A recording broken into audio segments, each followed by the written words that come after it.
night, you went to a very, very, very expensive restaurant to take your significant other to. You spent all that money only for her to be on the phone with her homegirls. How would you feel? You're like, oh yeah, girl, and you're sitting there and like, okay. You wouldn't feel so special, would you? Yeah, that's why God has us put away those things. Because He wants that quality, special time that He has scheduled for you and Him. And so I just like to thank God for the Sabbath, especially this one, where He has allotted for us to be together this Sabbath. I don't know about you, or if you understand this much, and that is the Sabbath is supposed to be a microcosm or a small picture of what heaven's going to be like. Amen? In heaven, when we go, we're going to hear the most incredible sermon put on by Jesus ever, and no one's going to be sleeping during that sermon. Are we together? Yeah. No one's going to be like, Jesus, it's been an hour. I'm used to it. No one's going to be like that. They're just going to enjoy the presence of God, and they're just going to rejoice that they're actually there. Are we together? You know, some people are going to have big mansions, some are going to have small, but to me, I'm just going to be happy just to be there. I'll be happy sleeping on a fala right next to the river, as long as I'm there. Are we together? And so, Sabbath should be a happy day because it's a small picture of heaven, because that is going to be a very, very happy time. And so, without further ado, let's get right into God's Word this morning. And that's exactly what we're going to do, church family, is we're going to get into God's Word. Are we together? I'm not going to do a motivational speech based on God's Word. We're actually going to get into God's Word. Because when we read God's Word, that's when God speaks to us. Amen? Do you know how our relationship works? A relationship is accomplished when two people spend a lot of time together, communicate back and forth. Are you following that? I'm sure, how we grew up in the 90s and early 2000s, we would accomplish that through telephone. Right? And it'll be very embarrassing because usually the line upstairs is connected to the line downstairs, and you're on the phone trying to be secretive, and then Dad picks up the phone from downstairs. Hey, what are you doing? I was like, oh, I gotta go, and you hang up the phone, right? But the point is that a relationship is established through communication. Amen? Two-way communication. If one person is doing all the talking, a relationship cannot be established. It has to be a two-way thing. Yes?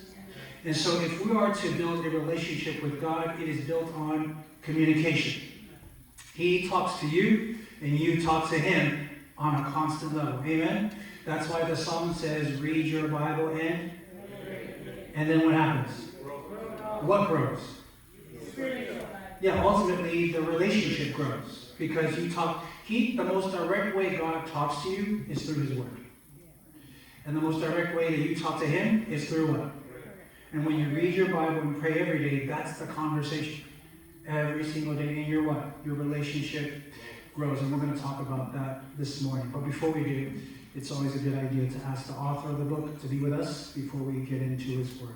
And so let's go before the Lord in prayer. Let's pray. Heavenly Father, this is your time that you have allotted that we might come and sit at your feet, and that you might speak a word for each and every one of us. That you would tailor-make the message to fit each and every one of us in accordance to where we are all at in our relationship with you. We're all at different places, different levels of understanding, but only your Spirit can bring us all together. And take your word to make it fit every need here. And so I pray that you would accomplish that work today. May Jesus Christ be lifted up from the earth, that all men will be drawn unto thee. Hide me behind the cross, and may you speak, Father, for your servants heareth. Forgive us of our sins, and cleanse us from all unrighteousness, that nothing come between the soul and the Savior. Thank you for what you're about to do now, we pray. In Jesus' name, amen. All right, so let's begin here in Matthew chapter 18 and verse 15. This might be a familiar text to you, and here's what the Bible says. Moreover, if your brother or sister sins against you, go and what? Tell him. And tell who? Tell him your brother. So let's just pause right there because we need to soak that in. When you have an issue with your brother or your sister, the Bible says, go to who? Go to the person you have a problem with. Amen? Seems like a simple thing to do. But for some reason, as human beings, they're the last person we go to. And we tell everybody else about them, except the person we have a problem with. Amen? But the Bible says, if you have a problem with someone that's done something against you, the Bible says, go to him or go to her and tell him his fault between you and him. What's the next word? That means just you and that person. I'm in it. Now, you know good and well. That is not what happens. More often than not, we tell everybody else about it, except the person we need to go to.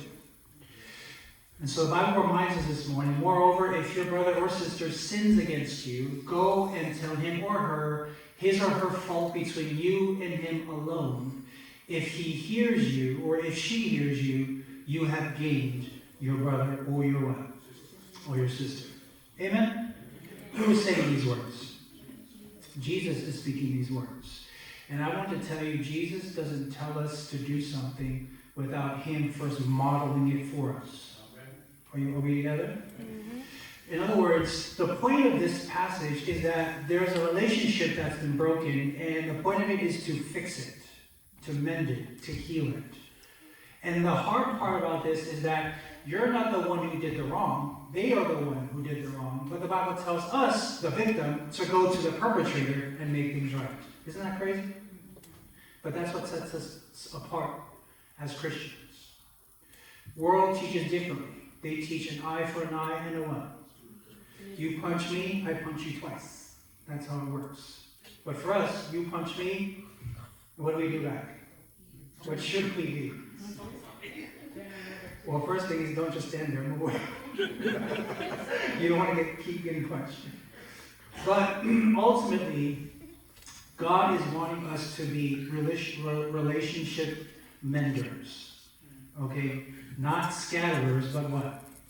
Gatherers. And Jesus actually accomplished this for us first, because when we talked about this picture from last week, there you go. When the picture switches, when this picture that we talked about last week, this is how Jesus came to mend our relationship with him. Did he do anything wrong to us? No. But did we have a problem with him? Yes. We were the perpetrators in this relationship between creator and creation. We were the perpetrators. Yet he's the one that initiated what he just told us to do, which is to what? If I have a problem with, then I go to them. And what? And fix it. Did Jesus fix it or what? And so we're told in Romans 5 verse 8, but God demonstrated his own love toward us in that while we were still what? Another way to say that is while we were still not really caring about him, not really paying no mind to him, while we didn't prioritize him or make any time or schedule any time for him, he what? He still died for us. In other words, he still came to fix the relationship. There was a rift. And there was something in between the relationship and what the Bible called sin. And he came to remove that so that he can fix the relationship between him and us. Do we serve a good God, yes or no? Amen. And so 1 John 4 verse 19 says, we love him because what? So when Jesus came and showed his love toward us, that he gave his life for us. And I want to say that not only is this a picture of Jesus giving his life for us, but the greatest manifestation of his love toward us is forgiveness. It's what? Forgiveness. So this picture represents him fixing the relationship via forgiveness. And so when someone does something wrong to us, the greatest manifestation of Christ's love towards that person is what? Forgiveness. True or false? It's opposite. If I go feed, thank God. But it may be hard, and it's not easy, but it is possible. which is why God said to do it. Are we together? That's one of the things that separates us among many things as Christians, is that while the world does not forgive, God's people, they what? They measure in forgiveness. And so therefore, because of God's forgiveness, Christ's forgiveness towards us, the Bible says that we love him because what? In other words, our love for him is a response. Is a what, everyone? It's a response to his love. That's all it is. And so when we want to make time for God, when we schedule time for God, when we prioritize God, it's because we first discovered that he prioritized me. The gospel is not about me finding God. The gospel is about God finding me. Are we together? We have this neo-gospel that's going on nowadays that we make the gospel about us. It's not about us. It's about him and what he has done for us. Are you following that? And so we make the story all about us. We make the songs about us, but it's not about us. It's about God and what he has done for us. And so therefore, when we understand what God has done, it's supposed to cause something to happen in the heart and in the mind to react, to respond to such forgiveness and love. That it will cause us to do the same towards others, towards us, because God has done it towards us first. Yes? And so therefore, we're told here in Matthew 7, verse 21 to 23, not everyone who says to me what? Lord, Lord, shall enter the kingdom of heaven, but he who does the will of my Father in heaven. Many will say to me in that day, Lord, Lord, have we not prophesied in your name, cast out demons in your name, done many wonders in your name? And you can add some modern context to that. Preached in your name, taught Sabbath school in your name, done deacon work in your name, been an elder in your name. And what does it say? And then I will declare to them, I never knew you. Depart from me, you who practice iniquity. In other words, when Jesus says, I never knew you, that is a phrase to say to someone who is a stranger. Yes or no? If someone off the street, you're walking down Embarcadero, you're walking down enjoying the view, and someone just comes up to you and hugs you, what would you do? You're like, whoa, back up, I don't know you. Why? Because they're a stranger. When Jesus says those words to a Christian, it's because they don't have a relationship with him. That's why he says, we don't have a relationship. You never talk to me. You talk to everybody else except me. And then I'm dying to talk to you by opening up this word, but you never talk to you. You always do the talking. Ever know someone who talks too much? You know, the book of James says that we should listen, right?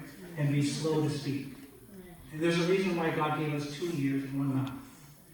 So that we can listen twice as much as we want.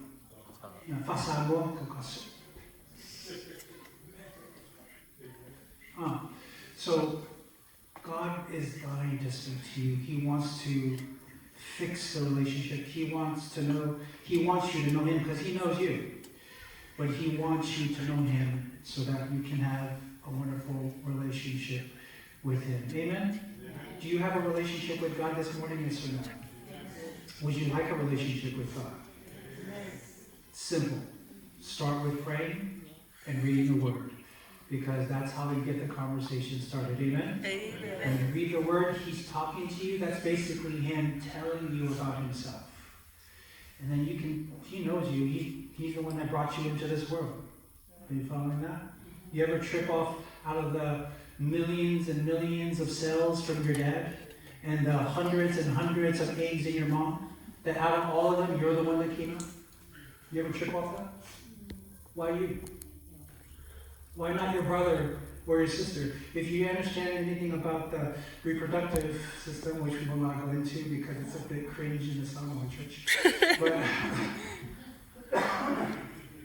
if you understand that process, the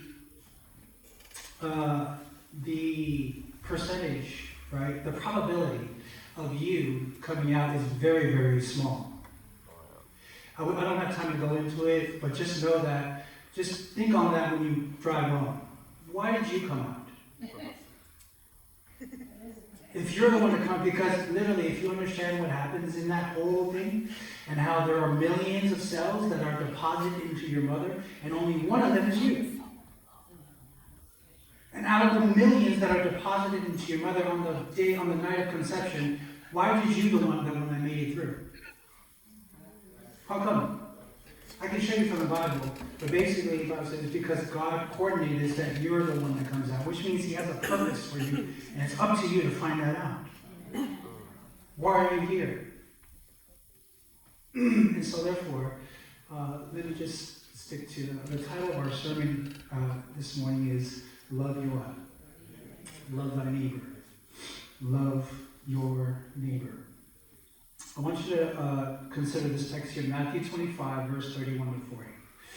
When the Son of Man comes in his glory, and all the holy angels with him, then he will sit on the throne of his glory. All the nations will be gathered before him, and he will separate them one from another, as a shepherd divides his sheep from the goats. And he will set the sheep on his right hand, and the goats on the left. Then the king will say to those on his right hand, Come, you blessed of my Father, inherit the kingdom prepared for you from the foundation of the world. For I was hungry, and you gave me food. I was thirsty, and you gave me drink. I was a stranger, and you took me in. I was naked, and you clothed me. I was sick, and you visited me. I was in prison, and you came to me. Then the righteous will answer him, saying, Lord, when? And you know the rest. Then the king will answer and say to them, Assuredly I say to you, inasmuch as you did it to one of the least of these my brethren, you won. So, in this passage that we're reading here, it's describing those that will be entering into the kingdom of God. Amen? Do you want to go to the kingdom of God? The Bible says those who enter the kingdom of God, he says he separates them and puts the sheep on the right hand and puts the goats on the left hand. And the only thing that distinguishes the sheep from the goats is that one helped those who were in need, the other one did not. And Jesus attributes that to saying, if you help them, that means you helped me. If you didn't help them and ignored them, that means you ignored and you didn't help me. In other words, what we're learning from this passage that has to do with our sermon this morning is this, is that your relationship with God is tied to your relationship with your fellow man. They're connected. In other words, to kind of simplify this, your relationship with your neighbor is dependent on your relationship with God. Let's put it this way. Your relationship with your neighbor is a direct reflection of your relationship with God. So it doesn't matter how many sermons you preach, how many Sabbath schools you teach. It doesn't matter where I go. It doesn't matter ultimately. It comes down to, it doesn't matter how I look or whatever it is. What it comes down to is how I treat people is the true status of what my relationship with God is like.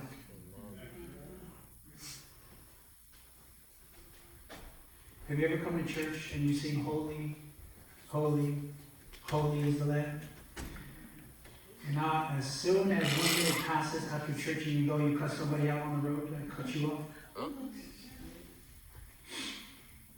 The same mouth that we use to praise the Lord is the same mouth we use to curse our fellow man.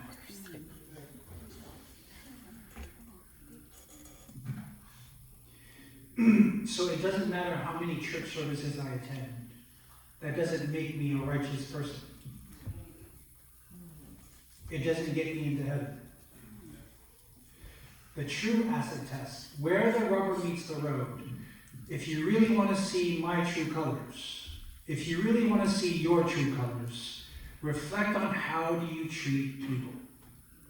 That will show you whether a person is a true Christian or not. Are we together? Is this a last day issue? Yes or no? Is this a last days issue? Yeah. Because if we're in the last days, and we just read about Jesus coming, and the last days are the days before Jesus comes, this is a last day issue. And the last day issue is, can God trust you to come to heaven and not hate on your neighbor? Can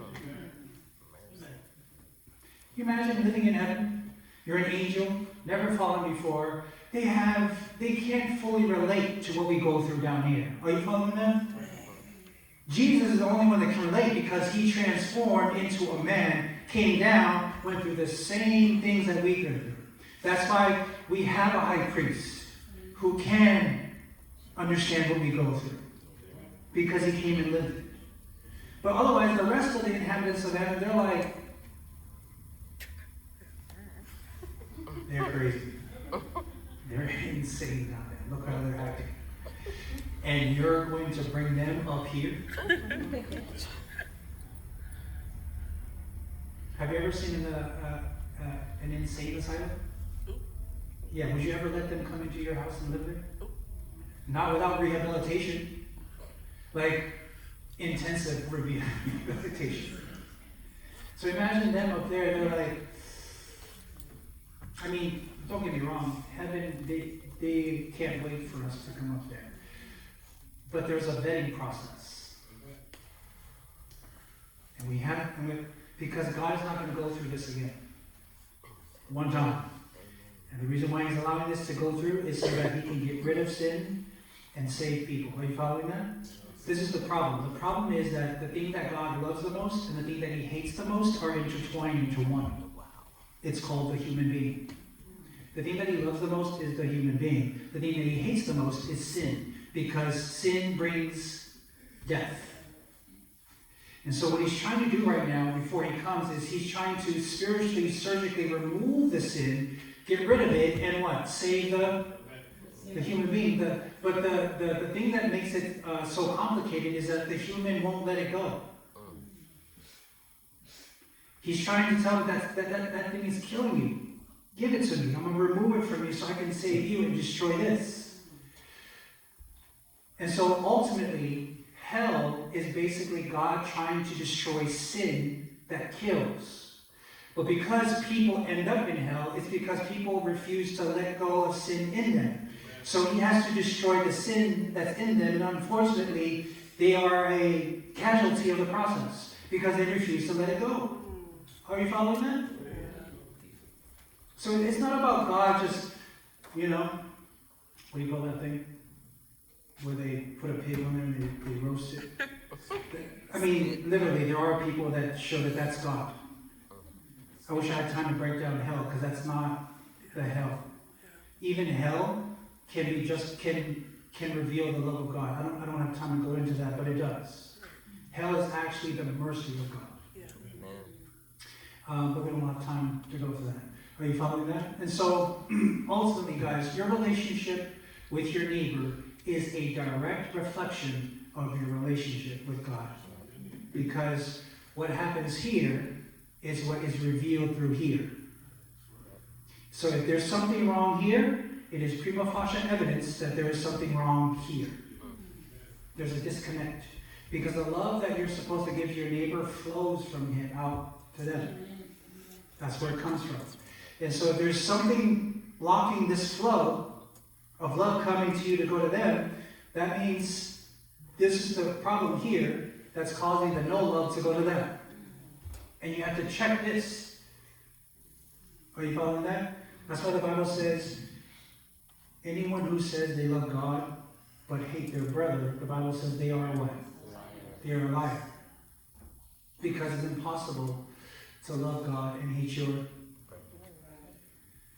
In order for you to have this disconnection here, is because there's a disconnection here.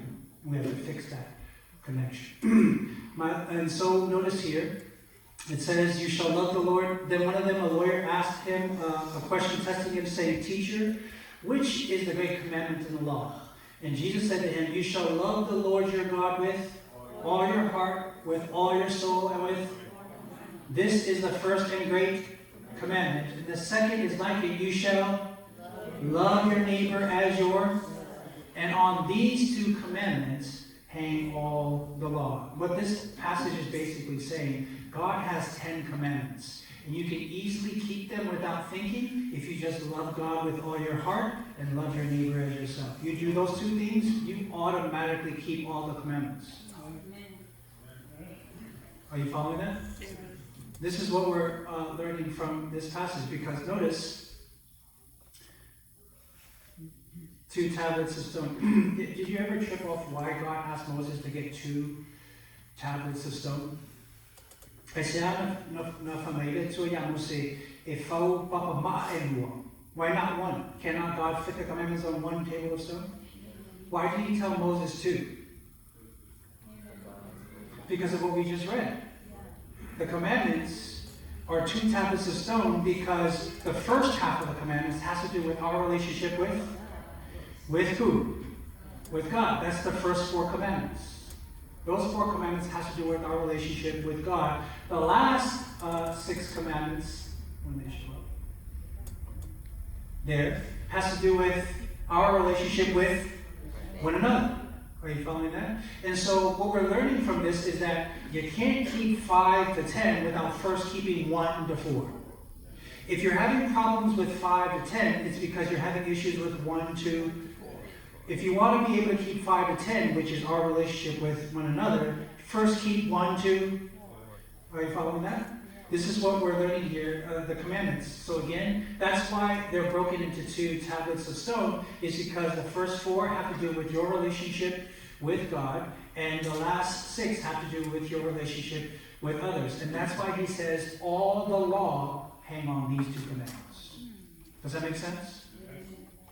And so this is all it is, guys. The commandments is basically your relationship with God and your relationship with each other. And that's why we started the sermon with, hey, let God fix the relationship between you and, because once it fixes the relationship between you and him, you and whoever else you're having issues with, that will come naturally. Because your heart is going to change. Your heart is going to flow. What comes out of your heart is going to be forgiveness versus the other F word. Amen. But forgiveness is what's going to come out. And so God wants us to change that through a relationship with him. And so therefore, notice now, as we're, let's change this. Sorry, could you change that for me? There you go. Romans 13, 8 to 10 says this. Owe no one anything except to what? For he who loves another has what? Does that make sense now when Paul says it fulfills the law? Because fulfilling the law is if you love God, you will love your, therefore fulfilling the entire thing. For the commandments, thou shalt not commit adultery, thou shalt not murder, thou shalt not steal, thou shalt not bear false witness, thou shalt not covet. And if there is any other commandments, are all summed up in the same, namely, thou shalt what? Love your neighbor as yourself. Love does no harm to a neighbor. Therefore, love is the fulfillment of the law. And notice here, Luke 10, 25 to 29, it says, And behold, a certain lawyer stood up and tested him, saying, Teacher, what shall I do to inherit eternal life? He said to him, What is written in the law? What is your reading of it? And so he answered and said, You shall love the Lord your God with all your heart, with all your soul, with all your strength, and with all your mind, and your neighbor as your... Does that sound familiar? We just read that in the book of Matthew, right? And so notice in the book of Luke, when this exchange happens with this lawyer, and Jesus responded in that way, he goes on to say, and he said to him, You have answered rightly, do this, and you will what? And you will live. But he, wanting to justify himself, said to Jesus, Who is my neighbor? Now, so far, what we've been talking about is just loving your fellow man, loving your neighbor. But this is a crucial question, because the way Jesus answered it, does anyone remember how Jesus answers this question? When the lawyer follows it? Yep. Jesus follows it up with a parable, and that parable is the parable of the Good Samaritan. Now, just a little bit of background. The Samaritans were what type of people what types of people to the Jews? The Jews hated the Samaritans. Do you know why the Jews hated the Samaritans? Because the Samaritans were a mixed breed. They were part Jew, part something else. Because way back in Exodus, right, God commanded that they should not marry outsiders. They need to keep it pure and keep it inside. But the Samaritans were the ones that are from the tribes that married outsiders, and therefore they became a mixed breed. And so the Jews looked at them as dirty. They wouldn't go as far as calling them dogs. Right? And so Jesus, speaking to the Jews, tells a parable called the Good Samaritan, and the Jews would have heard that parable like the Good Samaritan. Why would you make the Samaritan the good guy in this story? You know what I mean? And so notice how the parable goes.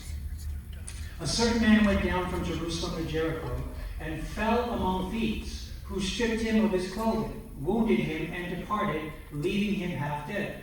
Now by chance a certain priest came down that road, and when he saw him, he passed by on the other side. Likewise a Levite, when he arrived at the place, came and looked and passed by on the other side. You familiar with this parable? If you were the priest, or if you were the Levite, and you were walking by the road, and you saw this Samaritan, you saw this person that was on the side of the road, hurt, desperately in need of help, would you have helped him? Yes or no? Depends. So just imagine just a person just like, help me, please. Hurt, injured, they're crying out for help. You're walking by, you're on your way to church. Would you stop and help them? Because these two did it.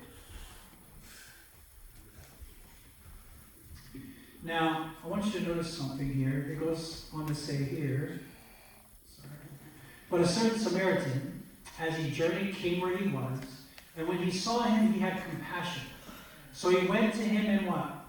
Bandaged his wounds, pouring on oil and wine, and he set him on his own animal, brought him to an inn, and took care of him. On the next day, when he departed, he took out 2 denarii, gave them to the innkeeper, and said to him, take care of him, and whatever more you spend, when I come again, I will what? I will repay you. We always read that parable, and we always kind of say the same thing where we say, I want to stop and help him. Right? We say things like that. Because there's something about the human heart that goes out to those who are in need, that are crying out for help. Right? And we did ask the question, if you saw that hurt person, would you stop by and help them? But here's the thing. People don't always reveal their hurtness in a way that we like it.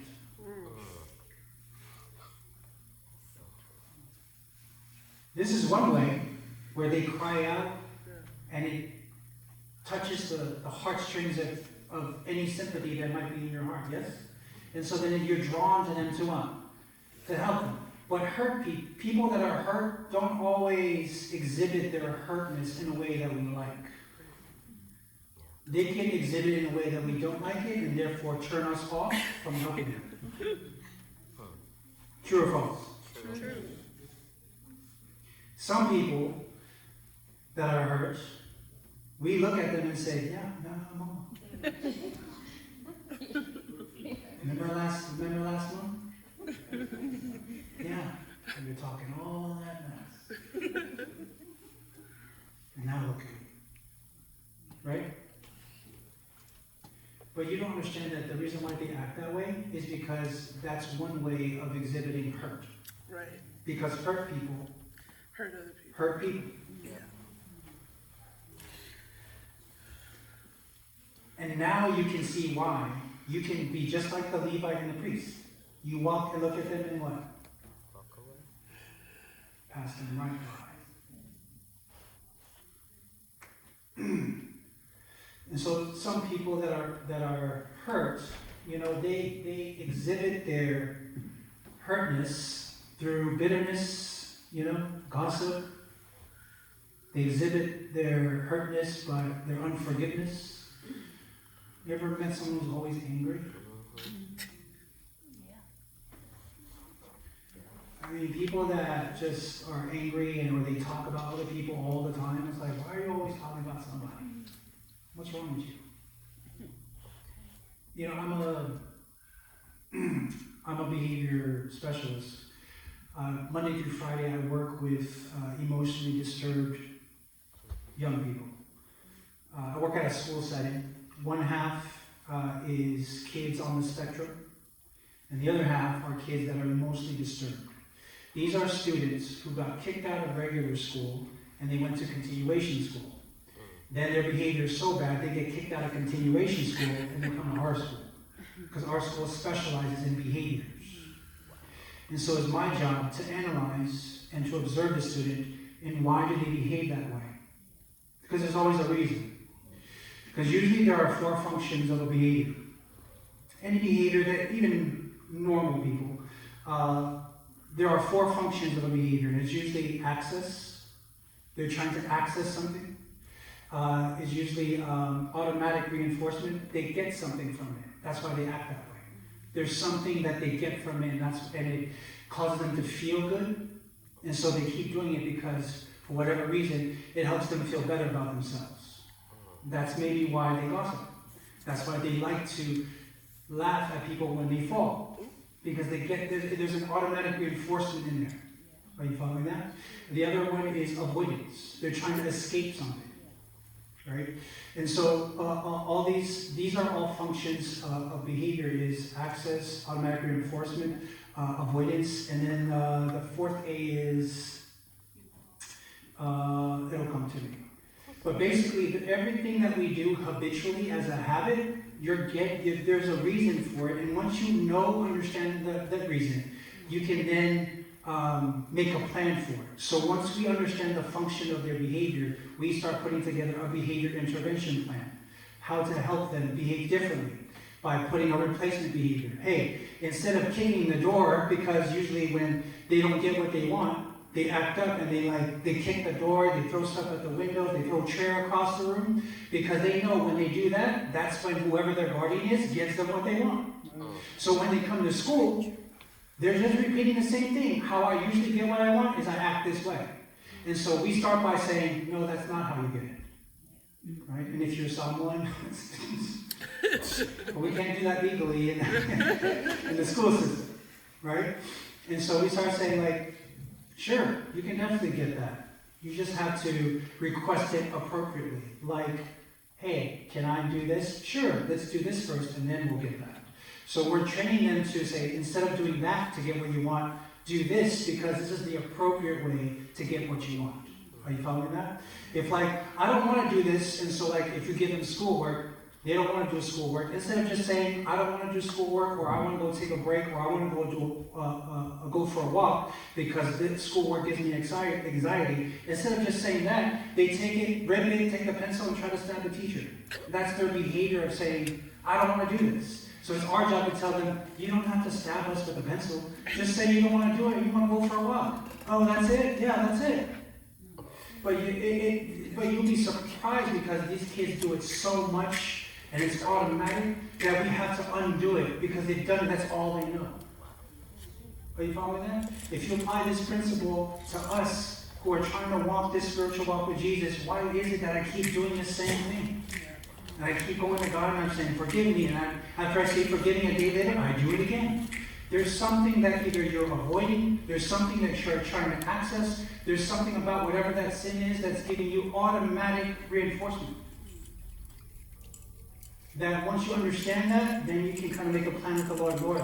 The reason why I say that stuff, the reason why I do that stuff is because it gives me gratification. And I don't want improper gratification. I want good, healthy gratification. And I don't want to do this no more. And God, the great behavior specialist, will help you with that. It's called the Holy Spirit. And so, guys, all this stuff that you'll see, when they backstab people, if they're an alcoholic, or if they're promiscuous, this is all behavior exhibiting that they've been hurt. And they don't need us to gossip about them, they need us to help them. What did the Bible say? Bandage them, help them, right? So all this is, if they're a violent individual, this is all people that are hurt, and God has called us to love them anyways, even if they are our enemies. The deeper meaning of loving your neighbor is to love those who don't love you or are not lovable. Because you know why you should love them that are unlovable? Because you were once unlovable.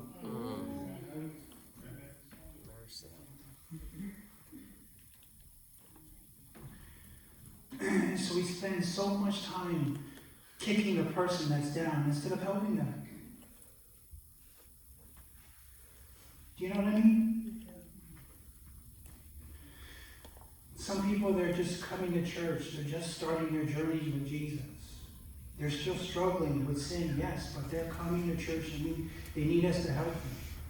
But we just can't help ourselves and just talk crazy about them. You know what I'm saying, Uncle? We just talk crazy about them. They're just starting their walk.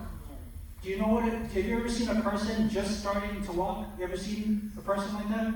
Yeah, it's called a baby. Do you ever walk up to a baby and say, why do you keep falling? Get up. Nobody does that. So baby Christians, they're learning to what? And babies are more susceptible to what? Fall. But those of us that have been in church for so long, we're supposed to go and what? Hey, come on, get up. Now come on, let's try it again. Let's go. Because as you grow up as an adult, are you falling all the time anymore? No, not unless some outside entity trips you. But for the most part, you're walking just fine. You're not like struggling to walk. That is a picture of the Christian walk. Is you're just strengthening these spiritual legs to just walk with Jesus. And God is calling his people to help those who are not so lovable, but you remember you were not lovable once. To love our enemies. Let me just move on here. And so, notice we're told here that they will put you out in the synagogues. Yes, the time is coming that whoever kills you will think that he offers God service. And these things they will do to you because they have not known the Father nor... What does that tell you? This text talks about other Christians persecuting Christians. And the Bible says the reason why they do it is because why? They have not known the Father nor no relationship. If you profess to be a follower of Christ, but you have spent so much time ridiculing and putting down other Christians, the reason why you do it is because you have not known the Father. You have not allowed the grace that he's given you to penetrate your heart so that it flows through to other people. Blessed are they that are merciful, for they shall obtain mercy. Notice, and so therefore, going on here, the Bible tells us here, you have heard that it was said, you shall love your neighbor and hate your enemy. But I say to you what? Bless those who curse you, do good to those who hate you, and pray for those who spitefully use you and persecute you, that you may be sons of your Father in. For he makes his sun rise on the evil and on the good, and sends rain on the just and the one. So let me just say, church family, this is not a natural thing. You cannot do this naturally. Our nature is you punch me, I'm giving you a 3-piece, for sure. That's our natural reaction. But how you know God has reached your life and changed you is that when they do something to you, your reaction is completely different. And when that happens, understand that's a miracle. Because it's not natural to the human heart to respond in a way that the Bible tells us to. And so, but if you love those who love you, what credit is that to you? For even sinners love those who love them. But if you do good to those who do good to you, what credit is that to you? For even sinners do the same. And if you lend to those from whom you hope to receive back, what credit is that to you? For even sinners lend to sinners to receive as much back. But love your enemies, do good and lend, hoping for nothing in return, and your reward will be great, and you will be sons of the Most High. For he is kind to the unthankful and evil. Therefore be just as your... That implies the reason why you're merciful is because you experienced his mercy. Do you know anything about God's mercy, yes or no? Do you ever say, God, thank you for your mercy? Are you sure? If you do, that is supposed to indicate that you've experienced that mercy. And true experience of that mercy is that mercy revealing it to other people. Did we earn God's mercy? Do we deserve God's mercy? No, he just gave it. Are there people that we don't like that don't deserve mercy? At least in our estimation. We probably look at them like, you don't deserve mercy. You did it once, you did it twice, you did it 3 times.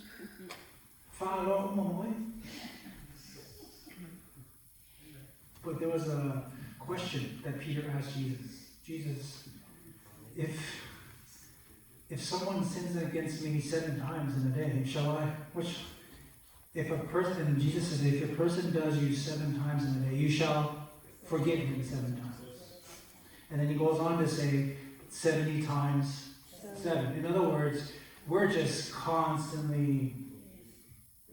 Do you know why you would do that? Because it's not you anymore. It's God who lives. That's God's nature. He's a forgiving being. He gives those out like it's free here. Forgiveness, you get it here. I got you. You know what I mean? God is full of mercy, and He wants us to be just like that. But in order for that to happen, this relationship has to be intact. At some point, whatever our experience is with God, that experience has to transform us to change this experience.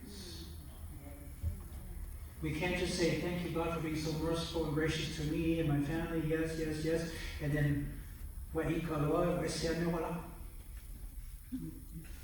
at some point, to be truly thankful of God's mercy is to let that mercy flow through you to others. Just like you didn't deserve it, and they may not deserve it, but you're giving it anyways. Right. And so we're told here, Revelation 3, 14, 19, the Bible says, and to the angel of the church of the Laodiceans, what church is that? The church of Laodicea is basically a church that actually existed in the time of Paul. That when we read about what was going on in that church, it's supposed to represent what's going on in our time. Does that make sense? So when it's talking about the church of the Laodiceans, it's referring to the time of the church we exist in right now. And the problem with the church age that we're existing in right now, the Bible says that in verse 15, I know your works, that you're neither cold nor hot. I could wish you were cold or hot, so then because you are lukewarm and neither cold nor hot, I will what? Vomit you out of my mouth. Let me just translate that real quickly, just in case for our young people who don't understand this prophetic language. All that simply means is that a bunch of the people who are going to church in our day and age are people who profess to love God, but they still have one foot in the world. That's what that's saying. See, that's why he's saying, I wish you were hot or cold, but because you are lukewarm, which is a mixture of hot and cold, he said that makes him want to look up. In other words, either you're hot for God or you're completely cold in the world. You can easily see the same principle in the time of Elijah when Elijah says, how long will you waver between 2 opinions? Either God is God and you serve Him, or Baal is God and you serve Him. But at least you made a decision. So Elijah was telling them, stop going back and forth. Choose one, either hot or cold, but stop going back and forth because that's what causes lukewarmness. Are you following that? Joshua said the same thing. Choose you this day whom you will serve, whether the gods of your fathers back in or Jehovah God. But as for me and we will serve them. What the Bible is indicating to us is saying, ultimately God doesn't want you to serve other gods, of course. But the point is that, hey, I just want you to make a decision. Either you're on my side or you're on the, but we're not going to do this tennis game. Back and forth, back and forth. If you want to go there, go there. If you want to go here, come here. I want you to come here, but I want you to make a decision. Does that make sense? So what this is telling us is there's a lot of people in the church who are doing this. Back, forth. Sabbath, hallelujah, salvation. And once the sun goes down, Well, SDA, hallelujah. Well, they hallelujah, well, hallelujah. Right? So that's what it's saying here, right? So because of this, because this is what's happening in the church, let me ask you a simple question. Does this indicate what kind of relationship a lot of us have with God? Is it a good relationship or is it a bad one?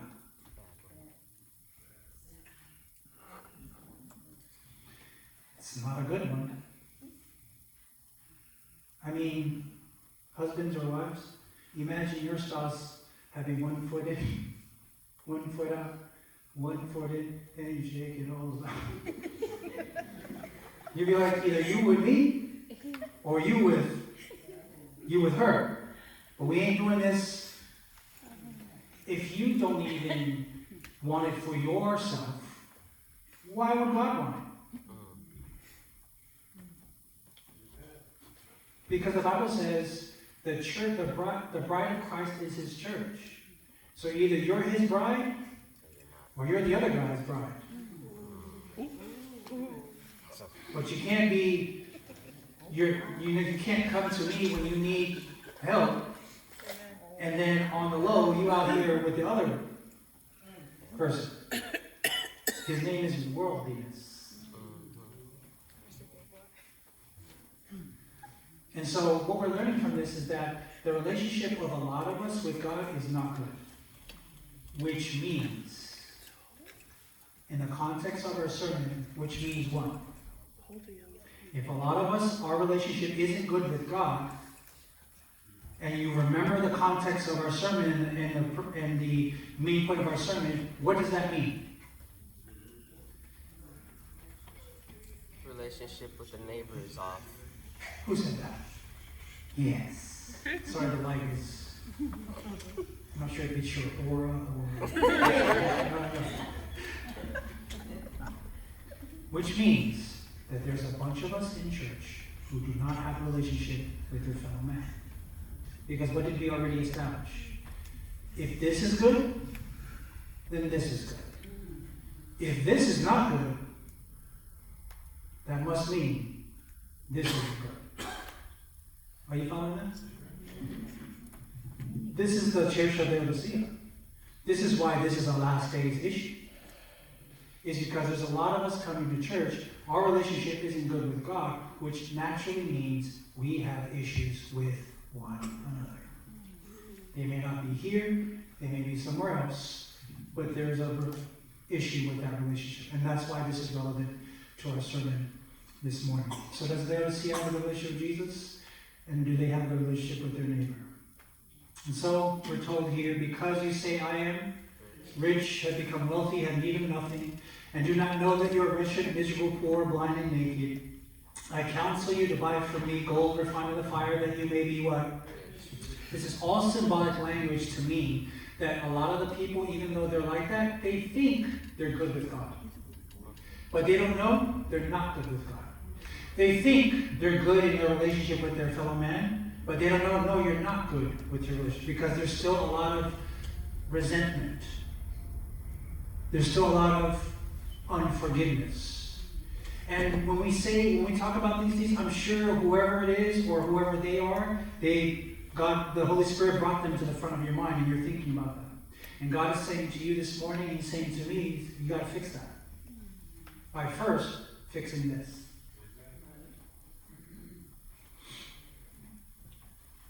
And so notice, they think they're rich,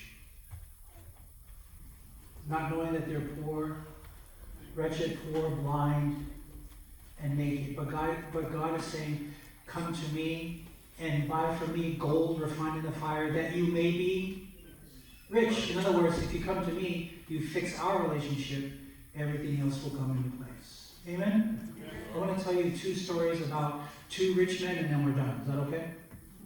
I want to tell you 2 stories about 2 rich men in the Bible, and then we're done with our sermon today. The first story is about a rich young ruler in Matthew 19, verse 16 to 22.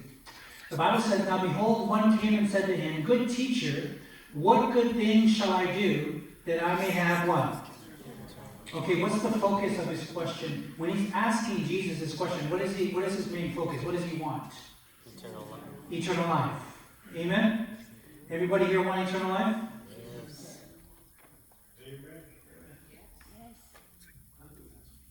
You know, some people, they want eternal life, Elder.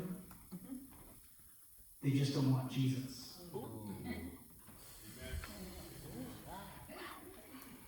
They want to go to heaven. They just don't want to do what Jesus says. He's focused on eternal life. But Jesus says he is eternal life.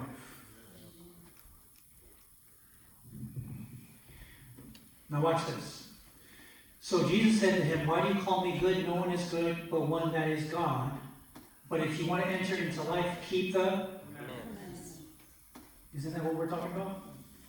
Commandments 1 through 10. Meaning love and love. If you want to have eternal life, have a relationship with me, which then also makes you have a good relationship with, for this is the fulfillment of. All right, again? So keep the commandments. Now watch how the young rich young ruler responds. He says, "Which ones?"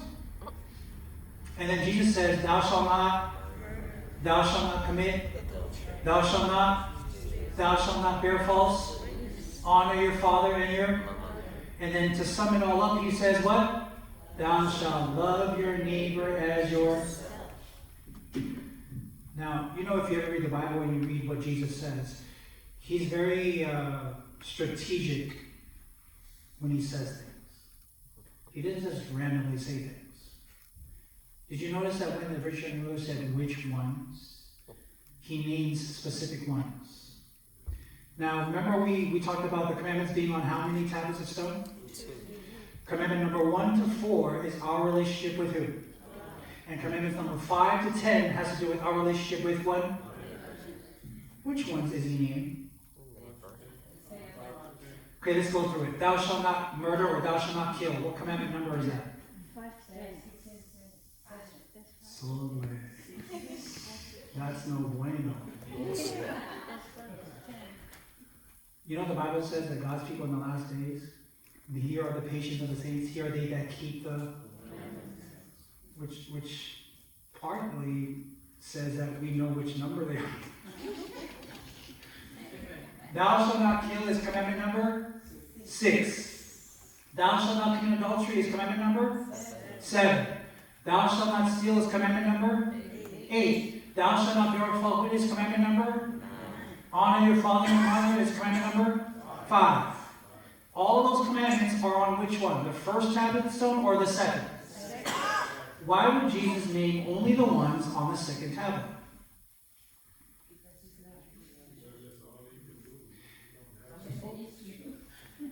Okay, remember, the question he asked was which ones? And Jesus specifically names the ones on the second tablet that has to do with him and others. Is Jesus trying to tell him something? Has Jesus ever tried to tell you something and you act like you ain't hearing it? Like he's so merciful, you're like, he'll tell you without telling you. Because remember, they're in front of people. He's asking Jesus in front of other people. So Jesus, he's so merciful, he's not trying to blow your cover. He just talks to you and like, you know what I'm saying?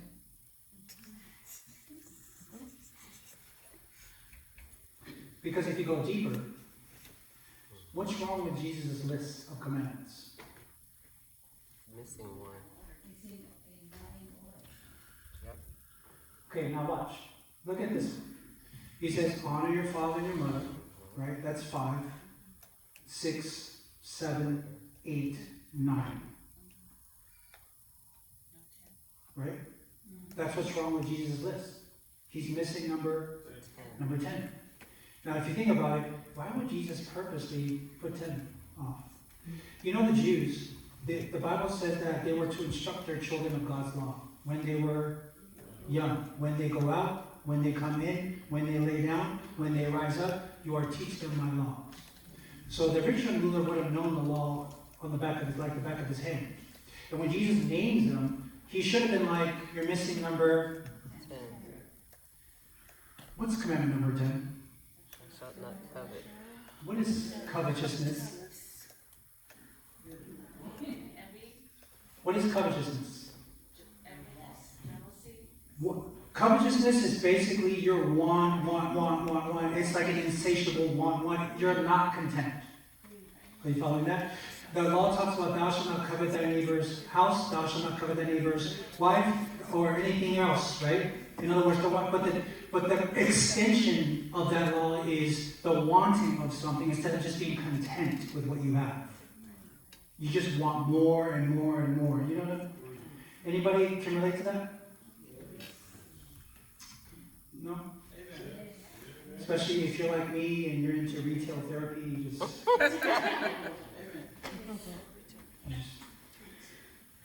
you got a billion of these and you just get more and more and more. It's like, dude, when is enough? He was covetous. How do we know this? Now watch. Watch the parable here. He leaves out number 10. First of all, first clue, second talent, it has to do with... Secondly, he's missing number 10, which has to do with covetousness, the wanting of things. Right? So watch. Did that. Now watch. It goes on. The young man said to him, all these things I have kept from my youth. What do I still lack? So this is where Jesus had to say, oh, so you didn't want to pick up on my clues? So let me just tell you plainly then, since you want to play that game. What does Jesus say to him? If you want to be perfect, go and give to. Why did Jesus tell him to do that? He had a lot of things because he was covetous. He was trying to tell him without telling him.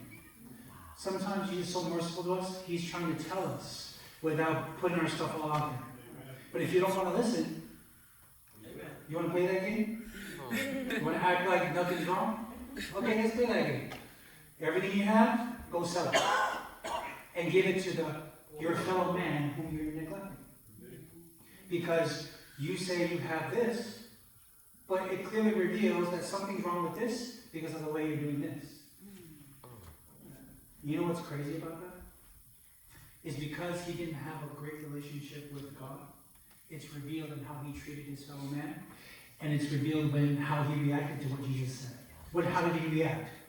Verse 22. But when the young man heard that saying, he went away, for he had what? You want me to sell my Mercedes? To feed them? Because Jesus, we're told that this was Jesus' call to this guy to discipleship.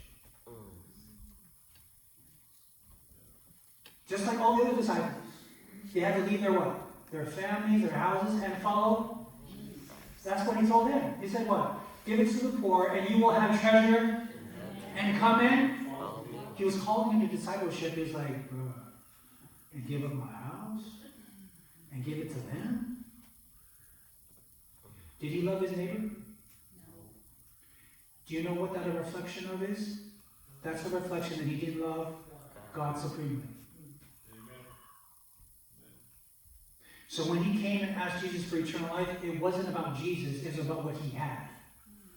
Because if it was about Jesus, he would have done what Jesus said. But it's not about Jesus, it's about what he has. And a lot of us are very similar.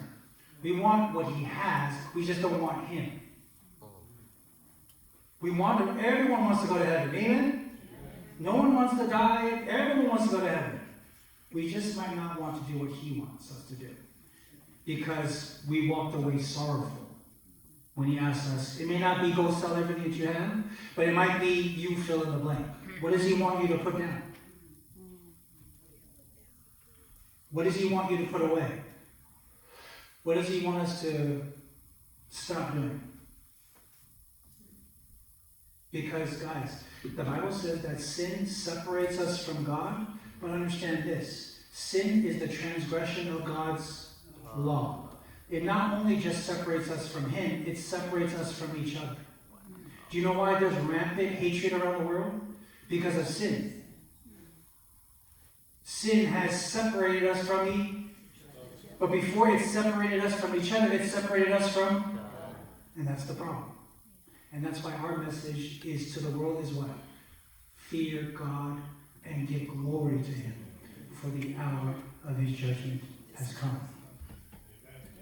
Because if the whole world goes back to God, this whole issue we're having with one another, whether you're on the right or you're on the left, whether you're Democratic or Republican, whatever it is, this whole issue would be fixed if we first fix our relationship with Him. But all the hatred that's being exhibited in the world, all that is, it's an indication of our lacking in this relationship. By the way, did I mention the word sorrowful? That's the Greek word there, MATAIO. Do you know where else in the Bible you find that same word? You find it in the Garden of Gethsemane. Then Jesus came with them to a place called Gethsemane, and He began to be and deeply. Do you know why Jesus was being sorrowful at that moment? Because that was the moment where Jesus was being separated from His Father. Because the sins of the world were being placed on Him. And it caused Him to be one. Think about it, guys. Just think about it real quick. I don't know how long it existed because we can't fathom how long God has existed. But this moment in Gethsemane was the first time. When was it? It's the first time Jesus has ever been separated from His Father. This is foreign to Him. This feeling of being cut off, it's foreign to Him. That's why He said things on the cross like, my God, why have you forsaken me? That feeling was foreign to Him because He's never been separated from His. Think about it as a father, your son being separated from you for the first time. How it would have broke His heart and how it would have broke yours. That's the sorrowful that's described here. That Jesus was feeling that He was asked to be separated from His Father so that you and I can have a chance to heaven. That same word is being used to describe the rich young ruler being asked to separate from his riches. It's almost as if it's saying, as much as Christ and the Father were this and asked to separate, that's how much the rich young ruler and his riches were like this. And they felt the same feelings when they were being asked to what? Separate. That's how clung he was to his riches. That's not a good thing. And so God, and this is why God has to come and save us from ourselves. Second rich man, and we're done. Ever heard the story of Lazarus? Not Lazarus, Zacchaeus. Jesus answered and passed through Jericho. Now behold, there was a man named Zacchaeus who was a chief tax collector. He was, and he sought to see who? Jesus. Now that's a big difference, yes or no?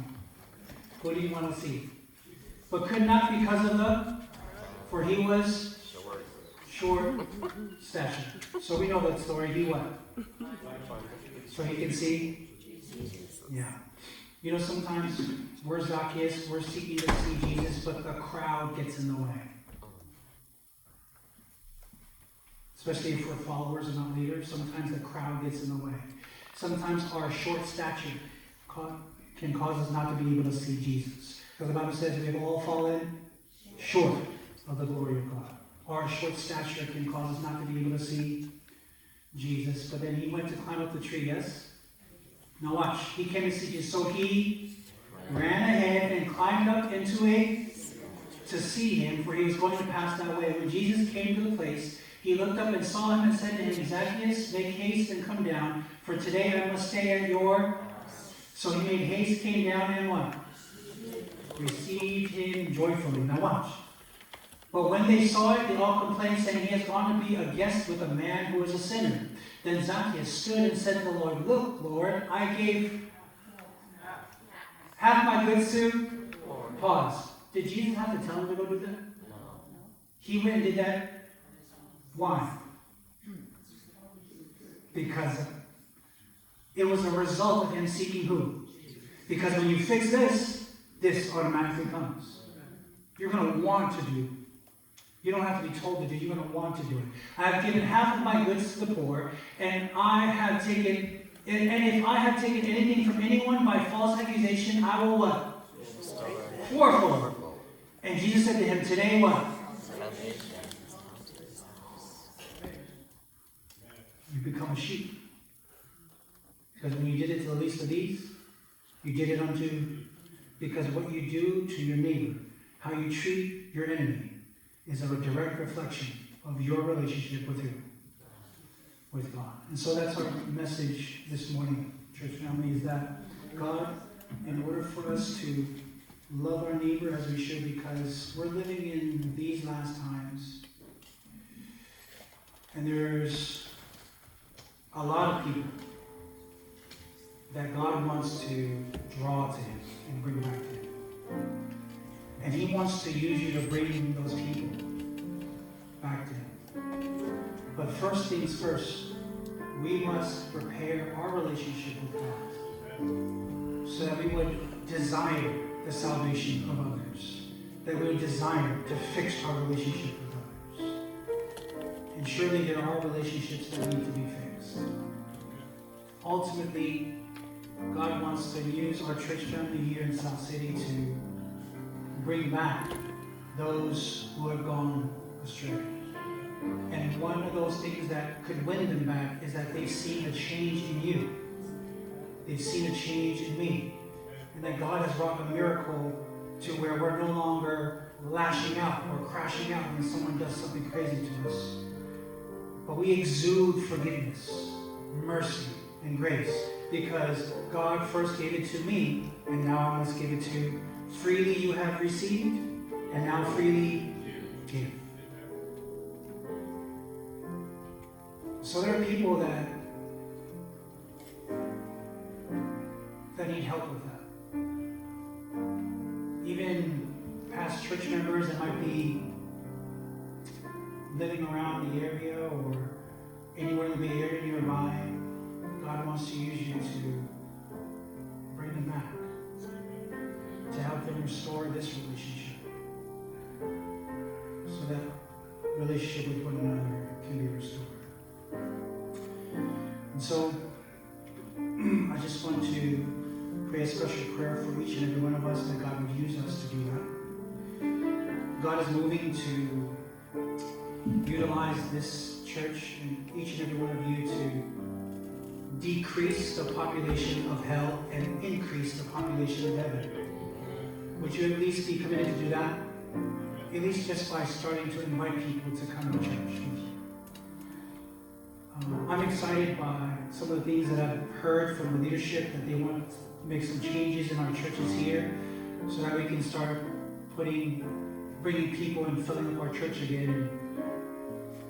Jesus is about to come, and we want to maximize our opportunities to bring people to Jesus. And we're committing today to bring ourselves to Him first. Amen?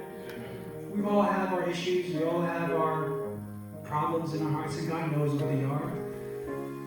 But the question is, are we willing to come and surrender that to Him so He can utilize us to bring people back? And so I'm excited that we're going to be working together to establish and to get people excited about Jesus again. And so I hope you will too. And so if you want to be part of that mission, I just want you to rise up this morning. Let's just have a prayer together this morning. If you want to be part of the mission that Jesus has called us to bring people to Him, beginning with ourselves. So let us pray. Father, you see every soul that is standing this morning. We want to begin by bringing ourselves back to you. And that's going to look different for each of us because we're all different we're at different stages in our relationship with you. And whatever step number one will be, we know step number one is going to be, we're going to have to start the conversation with you and establish our relationship with you first. And that's by first making a commitment to make you a priority and to schedule time for you because you schedule time for us. We want to spend time in your word, and we want to spend time in prayer. And so, Father, help us to do that. Give us your Spirit to help guide us, to bring understanding, because sometimes we may not have understanding of your word when we read it. And so I pray that your Spirit will be with each and every one of us here. And as we go through this new week coming up, may we schedule time with you. So as we mend our relationship with you, we will automatically start mending our relationship with our neighbor. And so, Father, this is our commitment to you. Bless each and every person here under the sound of my voice to be a vessel that you would use to reach those who just need the love of Christ. Even those who are not lovable, may we especially love them and draw them to you. And so this is our prayer. Thank you for your word. In Jesus' name, amen.